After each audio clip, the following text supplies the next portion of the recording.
je suis Florence Janson et nous allons jeter un coup d'œil sur les nouvelles les plus récentes de l'actualité avec Al Jazeera. Un attentat s'est déroulé au cours des dernières heures au Parlement du Canada. Linda Goy nous rapporte l'événement en direct d'Ottawa.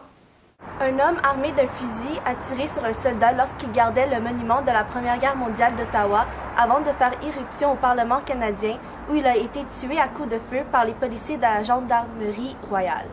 La victime, qui a été identifiée, s'agissait du caporal Nathan Cirillo, âgé de 24 ans.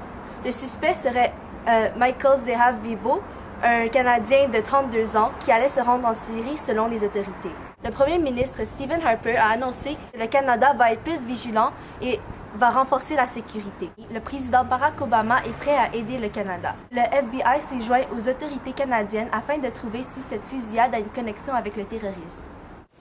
Nous accueillons en studio l'analyste Anne-Sophie Lee qui nous parlera de l'État islamique. Merci. Donc, le président Barack Obama a autorisé le déploiement de 1500 troupes additionnelles en Irak pour assister les forces irakiennes et kurdes, amenant à 3000 le nombre de soldats américains sur place. Cette force militaire ne jouerait aucun rôle dans les combats, mais bien dans l'entraînement et dans l'assistance à l'armée du pays, dans lequel les États-Unis s'étaient retirés militairement en décembre 2011. Le premier ministre irakien, Haïdar el-Abadi, a bien accueilli la nouvelle, qu'il a cependant qualifiée d'un peu tardive face aux attaques répétées de l'EI. Le président américain a fait savoir que la première étape était d'obtenir la formation d'un gouvernement irakien représentatif et crédible, et nous l'avons fait. L'EI considère les musulmans chiites et les membres d'autres religions comme des hérétiques et les cibles lors de ces attaques répétées. Merci beaucoup. Lily Liu a préparé un reportage sur la situation économique inquiétante du Qatar. Le voici. Les experts ont étudié la pression grandissante sur les marchés immobiliers du Qatar. Cela joue un rôle majeur dans l'inflation du pays, maintenant considérée comme la plus haute dans la région du Golfe. La banque Standard Chartered prévoit une inflation de 5% cette année, ce qui correspond presque au double de celle de l'Arabie saoudite, pays voisin du Qatar. Le ministère de la Planification, du Développement et de la Statistique a annoncé que l'inflation domestique ne diminuera pas d'ici la fin de 2014. Cette inflation est causée par une population en grande croissance. Entre septembre 2013 et 2014, le nombre d'habitants a augmenté de 7,8 %.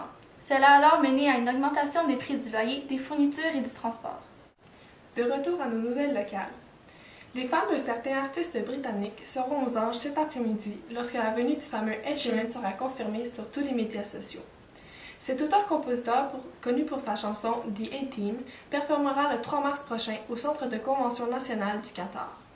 Pour ceux qui iront sur le site internet officiel d'Ed Sheeran, la date du spectacle n'est pas encore affichée, mais elle le sera cet après-midi. Les informations pour la vente de billets devraient nous parvenir d'ici les prochains jours. Vous pouvez trouver les nouvelles récentes et plus encore sur le site d'aljazeera.com. Je suis Florence Janson et merci de nous avoir écoutés.